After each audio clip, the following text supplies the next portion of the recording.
ಬುರುಡೆ ಪ್ರಕರಣದಲ್ಲಿ ದಾರಿ ತಪ್ಪಿಸೋ ಕೆಲಸ ಆಗ್ತಿದೆ. ಸ್ನೇಹಮಯಿ ಕೃಷ್ಣ ತನಿಖೆ ದಾರಿ ತಪ್ಪಿಸೋ ಕೆಲಸ ಮಾಡ್ತಿದ್ದಾರೆ. ಸಾಮಾಜಿಕ ಕಾರ್ಯಕರ್ತ ಸ್ನೇಹಮಯಿ ವಿರುದ್ಧ ದೂರು ಬಂದಿರುವಂತದ್ದು. ಸ್ನೇಹಮಯಿ ಕೃಷ್ಣ ವಿರುದ್ಧ ವೆಂಕಪ್ಪ ಕೋಟ್ಯಾನ್ ಕಂಪ್ಲೇಂಟ್ ಅನ್ನು ನೀಡಿರುವಂತದ್ದು. ದಕ್ಷಿಣ ಕನ್ನಡ ಜಿಲ್ಲೆ ಬೆಳತಂಗಡಿ ಪೊಲೀಸ್ ಠಾಣೆಗೆ ದೂರನ್ನ ನೀಡಿದ್ದಾರೆ. ಬುರುಡೆ ಪ್ರಕರಣದಲ್ಲಿ ದಾರಿ ತಪ್ಪಿಸೋ ಕೆಲಸ ಆಗ್ತಾ ಇದೆ. ಸ್ನೇಹಮಯಿ ಕೃಷ್ಣ ತನಿಖೆ ದಾರಿ ತಪ್ಪಿಸೋ ಕೆಲಸವನ್ನ ಮಾಡ್ತಿದ್ದಾರೆ. ಸಾಮಾಜಿಕ ಕಾರ್ಯಕರ್ತ ಸ್ನೇಹಮಯಿ ವಿರುದ್ಧ ದೂರು ದಾಖಲಾಗಿರುವಂತದ್ದು. ಸ್ನೇಹಮಯಿ ಕೃಷ್ಣ ವಿರುದ್ಧ ವೆಂಕಪ್ಪ ಕೋಟ್ಯಾನ್ ಕಂಪ್ಲೇಂಟ್ ಅನ್ನು ಕೊಟ್ಟಿದ್ದಾರೆ. ದಕ್ಷಿಣ ಕನ್ನಡ ಜಿಲ್ಲೆ ಬೆಳತಂಗಡಿ ಪೊಲೀಸ್ ಠಾಣೆಗೆ ದೂರನ್ನ ದಾಖಲಿಸಿದ್ದಾರೆ. ಸ್ನೇಹಮಯಿ ಕೃಷ್ಣ ತನಿಖೆಯ ದಾರಿ ತಪ್ಪಿಸೋ ಕೆಲಸವನ್ನ ಮಾಡ್ತಿದ್ದಾರೆ.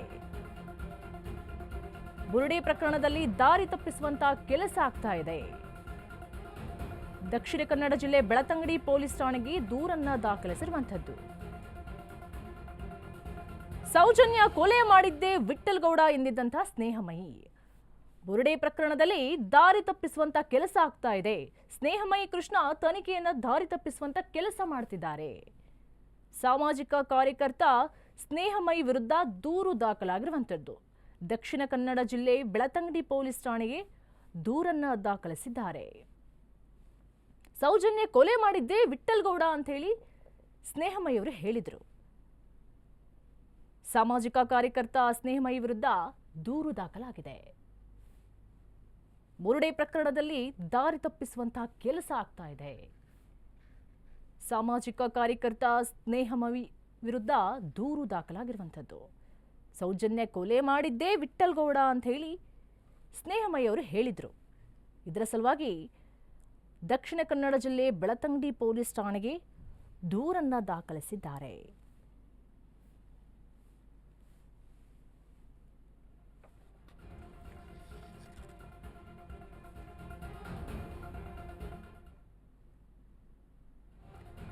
ಧರ್ಮಸ್ಥಳದ ಕಾಡಿನಲ್ಲಿ ಮತ್ತೆ ಉತ್ಖನನ ಕಾರ್ಯ. ಎಸ್ಐಟಿ ಅಧಿಕಾರಿಗಳ ಜೊತೆ ಪ್ರಣವ್ ಮೊಹಂತಿ ಸಭೆ. ಬೆಳತಂಗಡಿ ಕಚೇರಿಗೆ ಎಸ್ಐಟಿ ಮುಖ್ಯಸ್ಥರ ಆಗಮನ ಆಗಿದೆ. ಅಧಿಕಾರಿಗಳ ಜೊತೆ Pranav high voltage meeting. Dharmasthala ಕಾಡಿನಲ್ಲಿ ಮತ್ತೆ ಉತ್ಖನನ ಕಾರ್ಯ. ಎಸ್ಐಟಿ ಅಧಿಕಾರಿಗಳ ಜೊತೆ ಪ್ರಣವ್ ಮೊಹಂತಿ ಸಭೆ. ಬೆಳತಂಗಡಿ ಕಚೇರಿ ಎಸ್ಐಟಿ ಮುಖ್ಯಸ್ಥರು ಆಗಮಿಸ್ತಾ ಇದ್ದಾರೆ. ಅಧಿಕಾರಿಗಳ ಜೊತೆ ಪ್ರಣವ್ ಹೈ ವೋಲ್ಟೇಜ್ ಮೀಟಿಂಗ್ ಕೂಡ ಇದೆ. ತನಿಖೆ ಪ್ರಗತಿ ಬಗ್ಗೆ ಮಾಹಿತಿಯನ್ನ ಪಡೆದಿದ್ದಾರೆ ಪ್ರಣವ್. ಬಂಗ್ಲೆಗುಡ್ಡದಲ್ಲಿ ಅಸ್ಥಿಪಂಜರಗಳ ರಾಶಿಯೇ ಇದೆ. ಧರ್ಮಸ್ಥಳದ ಕಾಡಿನಲ್ಲಿ ಮತ್ತೆ ಉತ್ಖನನ ಕಾರ್ಯ. ಎಸ್ಐಟಿ ಅಧಿಕಾರಿಗಳ ಜೊತೆ ಪ್ರಣವ್ ಮೊಹಂತಿ ಸಭೆಯನ್ನ ನಡೆಸ್ತಾರೆ. ಬೆಳತಂಗಡಿ ಕಚೇರಿಗೆ ಎಸ್ಐಟಿ ಮುಖ್ಯಸ್ಥರು ಆಗಮನ ಆಗಿದೆ. ಅಧಿಕಾರಿಗಳ ಜೊತೆ ಪ್ರಣವ್ ಹೈ ವೋಲ್ಟೇಜ್ ಮೀಟಿಂಗ್ ಕೂಡ ಇದೆ. ತನಿಖೆ ಪ್ರಗತಿ ಬಗ್ಗೆ ಮಾಹಿತಿಯನ್ನ ಪಡೆದಿದ್ದಾರೆ ಪ್ರಣವ್. ಬಂಗ್ಲೆಗುಡ್ಡದಲ್ಲಿ ಅಸ್ಥಿ ಪಂಜರಗಳ ರಾಶಿಯೇ ಇದೆ. ವಿಚಾರಣೆ ಬಳಿಕ ಬಾಂಬ್ ಸಿಡಿಸಿದ್ರು ವಿಠ್ಠಲ್ಗೌಡ ಅವರು. ಸೌಜನ್ಯ ಮಾವನ ಹೇಳಿಕೆ ಹಿನ್ನೆಲೆ ಮತ್ತೆ ಉತ್ಖನನ ಕಾರ್ಯ ಆರಂಭವಾಗುತ್ತಾ? ಧರ್ಮಸ್ಥಳ ಕಾಡಿನಲ್ಲಿ ಮತ್ತೆ ಉತ್ಖನನ ಕಾರ್ಯ ಆಗುತ್ತಾ? ಈ ಮೀಟಿಂಗ್ನಲ್ಲಿ ಏನೇನಿದೆ?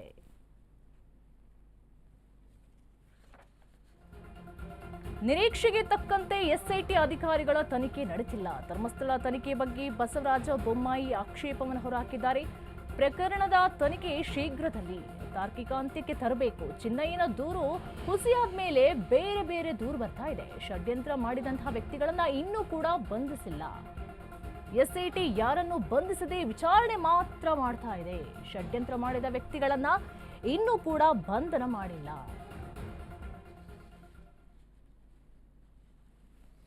ಕಂಪ್ಲೇಂಟ್ ಅನ್ನ ತಗೋಬೇಕು, ಅದರ ತನಿಖೆ ಮಾಡಬೇಕು, ತೀರ್ಮಾನ ಮಾಡಬೇಕು. ದಿನಕ್ಕೊಂದು ಕಂಪ್ಲೇಂಟ್ ಅನ್ನು ಕೊಡ್ತಾ ಇದ್ದಾರೆ. ಯಾವಾಗ ಕಂಪ್ಲೇಂಟು ಅವ್ರು ಕೊಟ್ಟಿರೋದು ಹುಸಿ ಆಯ್ತು, ಹೊಸ ಕಂಪ್ಲೇಂಟ್ ಅನ್ನು ಕೊಡ್ತಾ ಇದ್ದಾರೆ. ಮೊದಲು ಯಾವ ಉದ್ದೇಶಕ್ಕಾಗಿ ಏನು ಟರ್ಮ್ಸ್ ಅಂಡ್ ಕಂಡೀಷನ್ ಇತ್ತು ಎಸ್ಐಟಿದು, ಅದನ್ನ ಪೂರ್ಣ ಮಾಡಿ ಕೂಡಲೇ ತನಿಖಾ ವರದಿಯನ್ನ ಬಹಿರಂಗ ಮಾಡಬೇಕು. ಒಂದು ಮಾತನ್ನು ಹೇಳ್ತೀನಿ, ಈ ಎಸ್ಐಟಿ ಒಂದು ವಿಶೇಷ ಇದೆ. ಎಸ್ಐಟಿ ರಚನೆ ಸರ್ಕಾರ ಮಾಡಿರ್ಬೋದು, ಹೋಮ್ ಮಿನಿಸ್ಟರ್ ಮಾಡಿರ್ಬೋದು, ಆದರೆ ಇಡೀ ಕರ್ನಾಟಕದ ಜನ ಇದನ್ನ ನೋಡ್ತಾ ಇದ್ದಾರೆ. So SIT is answerable to the people of Karnataka. ರಾಜ್ಯದ ಜನರಿಗೆ ಉತ್ತರದಾಯಿತ್ವ ಇದೆ SITದು, ಆ ಜವಾಬ್ದಾರಿ ಇದೆ. ಮತ್ತೆ ರಾಜ್ಯದ ಜನ ಗಮನಿಸ್ತಾ ಇದ್ದಾರೆ, ಪ್ರತಿ ಒಂದು ಹಂತದಲ್ಲೂ ಗಮನಿಸ್ತಾ ಇದ್ದಾರೆ. ನೀವು ನಡ್ಕೊಂಡಿರುವಂತ ರೀತಿ, ಯಾರು ಈ ಎಲ್ಲಾ ಹಗರಣದ ಹಿಂದೆ ಇದ್ದಾರೆ, ಯಾವುದು ಗುರುಡೆಯ ವಿಚಾರದಲ್ಲಿ ವಿಫಲವಾಯ್ತು, ಅದ್ರ ಹಿಂದೆ ಯಾರಿದ್ದಾರೆ,